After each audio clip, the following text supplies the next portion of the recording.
Assalamualaikum warahmatullahi wabarakatuh. Izin Ibu, saya Martin Andika Valentino.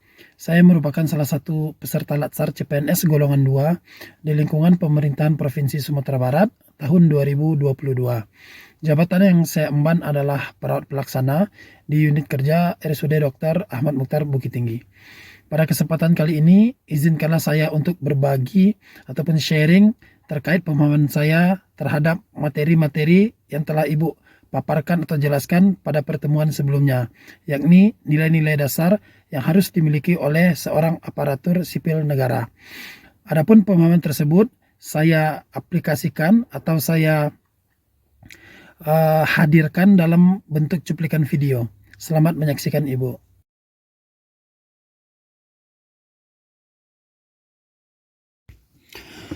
Baiklah, untuk yang pertama kita akan menjelaskan terkait nilai akuntabel karena untuk berorientasi pelayanan telah saya jelaskan pada penugasan sebelumnya.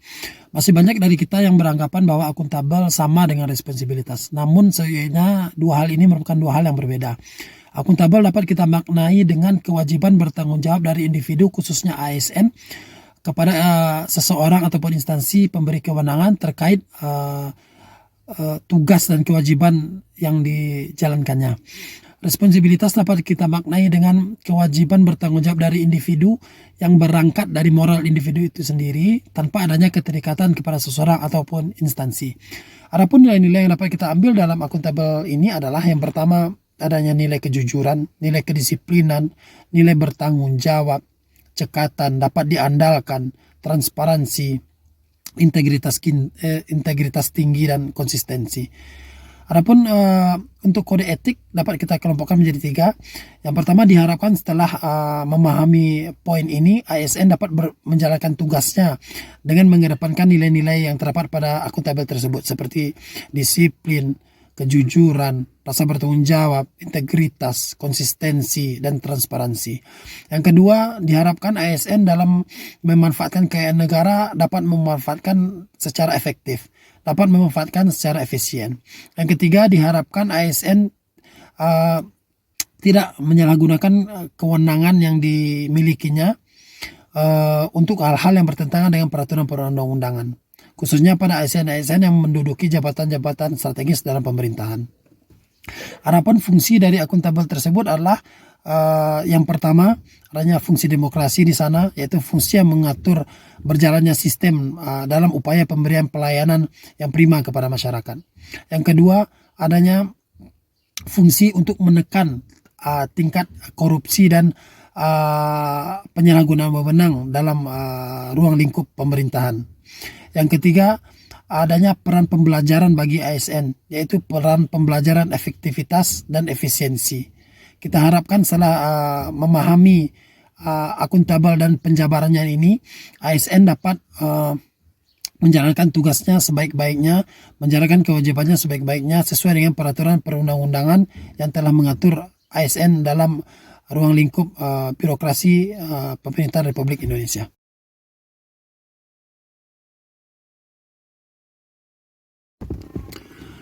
Baik, selanjutnya kita akan membahas terkait nilai kompeten.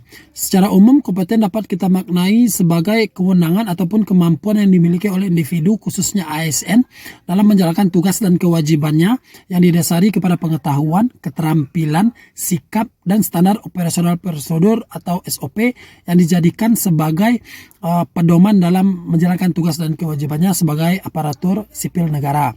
Untuk kode etik dapat kita bagi menjadi 3 kelompok besar.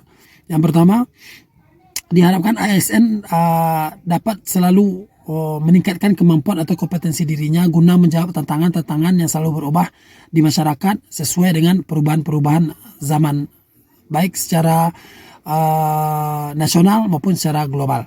Yang kedua, ASN-ASN yang berkompetensi diharapkan dapat membantu proses belajar, proses upaya peningkatan kemampuan yang dilakukan oleh rekan sejawat.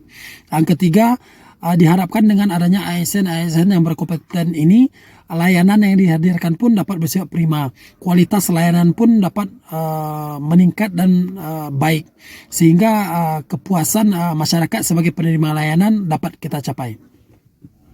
Dalam konteks ini, kode etik dan nilai yang terdapat para kompeten diharapkan dapat memunculkan poin keberhasilan, poin kesuksesan dari setiap pelayanan yang kita berikan kepada masyarakat. Di samping itu pun semangat untuk learning agility atau proses belajar untuk peningkatan kemampuan pun tertanam pada diri seluruh ASN, dan diharapkan pun untuk ASN yang ditempatkan pada bidang-bidang keahliannya dapat berkreasi, dapat memaksimalkan kemampuannya guna menghadirkan produk-produk layanan yang baik kepada masyarakat sesuai dengan tugas dan kewajibannya.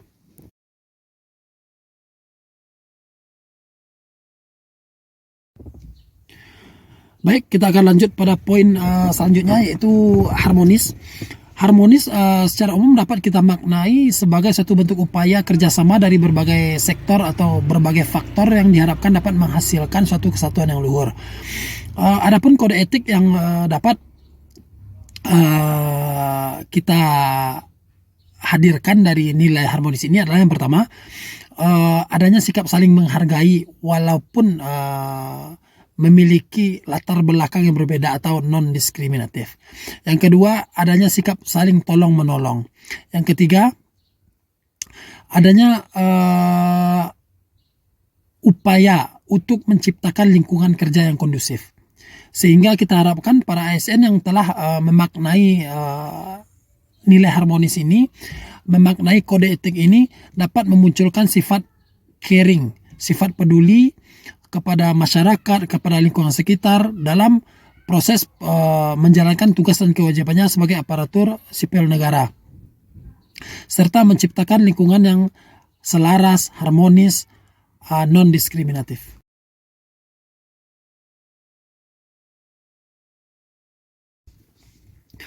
Oke, kita lanjut kepada nilai selanjutnya, yaitu loyal. Secara umum, loyal dapat dimaknai sebagai suatu bentuk dedikasi, mengutamakan kepentingan bangsa dan negara di atas kepentingan pribadi dan kelompok. Secara umum, ada 3 kode etik yang dapat kita ambil dalam nilai loyal ini. Yang pertama adalah ASN diharapkan memiliki sifat setia kepada ideologi Pancasila, kepada Undang-Undang Dasar 1945, kepada NKRI dan kepada pemerintahan yang sah. Yang kedua, ASN diharapkan dapat menjaga nama baik sesama ASN, menjaga nama baik pimpinan dan atasan, menjaga nama baik instansi, dan menjaga nama baik negara. Yang ketiga, ASN diharapkan dapat menjaga kerahasiaan jabatan, menjaga kerahasiaan negara.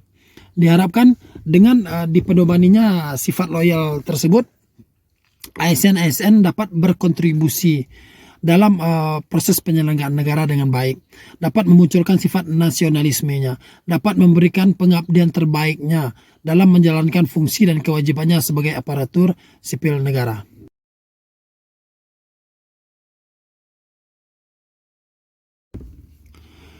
Baik, selanjutnya kita akan membahas terkait nilai adaptif. Secara umum, adaptif dapat kita maknai sebagai kemampuan menyesuaikan diri terhadap perubahan oleh individu, khususnya ASN, terkait dengan pelaksanaan tugas dan kewajibannya sebagai aparatur sipil negara. Dalam garis besar, kode etik yang terdapat pada poin adaptif ini dapat dibagi menjadi 3 bagian. Yang pertama adalah cepat menyesuaikan diri terhadap perubahan-perubahan yang terjadi di lingkungan sekitarnya. Yang kedua, bersifat inovatif, selalu berupaya menghadirkan hal-hal baru, menyesuaikan diri dengan hal-hal yang menjadi tuntutan di masanya sekarang. Yang ketiga, proaktif. Proaktif itu berarti berupaya untuk lebih sensitif terhadap perubahan, lebih berupaya untuk belajar, meninggalkan kebiasaan lama untuk mengadopsi kebiasaan yang baru. Diharapkan ASN yang telah memaknai poin adaptif ini, memaknai kode etik ini, dapat menjadi agen of change, dapat menjadi agen perubahan dalam sistem birokrasi di pemerintahan kita ini, dapat menjadi inovator, pembaharu dalam sistem-sistem pelayanan sebagai suatu dasar menjalankan kewajiban dan tugas sebagai aparatur sipil negara.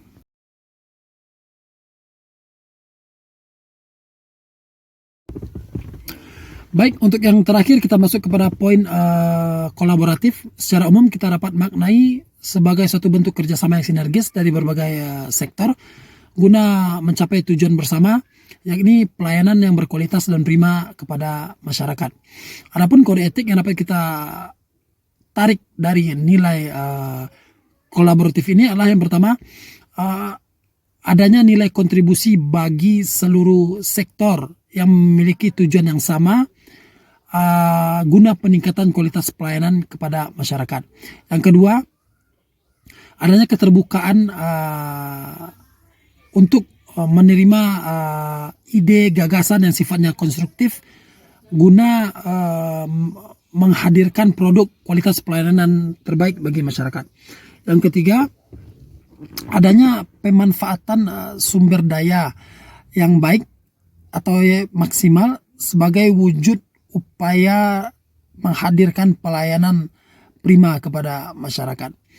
Dan pada akhirnya kita harapkan ASN yang memaknai poin kolaboratif ini dan kode etik yang terkandung di dalamnya dapat bersinergi dengan baik, dapat bekerja sama dengan baik dengan sektor-sektor lainnya guna menghadirkan produk layanan terbaik bagi masyarakat. Karena sesungguhnya kehadiran ASN ini memiliki salah satu fungsi, yaitu sebagai pemberi pelayanan atau pelayan bagi masyarakat.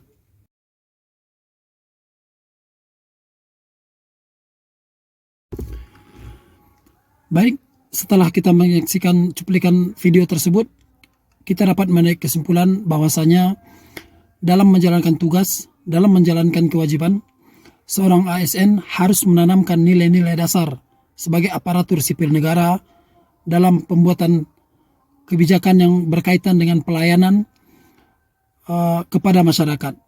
Tentunya yang kita harapkan adalah pelayanan yang prima, pelayanan yang memiliki kualitas yang baik, yang kita hantarkan kepada masyarakat selaku pengguna dan penerima pelayanan. Terkait materi yang ingin saya dalami, saya lebih tertarik untuk bagaimana cara penyusunan atau strategi penyusunan kebijakan yang mudah diterima oleh masyarakat. Dan untuk saran penyempurnaan modul, menurut saya sejauh ini modul yang diberikan lengkap dan cukup baik. Namun menurut saya akankah lebih baik atau indahnya apabila modul tersebut disisipi atau dilengkapi dengan gambar, kurva, grafik, sehingga ketika kita membaca, mempelajari dan memahaminya, kita akan lebih terasa nyaman, tidak monoton, hanya terikat pada tulisan saja. Baiklah, mungkin pada saat ini hanya itu yang dapat saya sampaikan. Terlebih terkurang saya mohon maaf, semoga bermanfaat. Wabillahi taufiq wal hidayah. Assalamualaikum warahmatullahi wabarakatuh.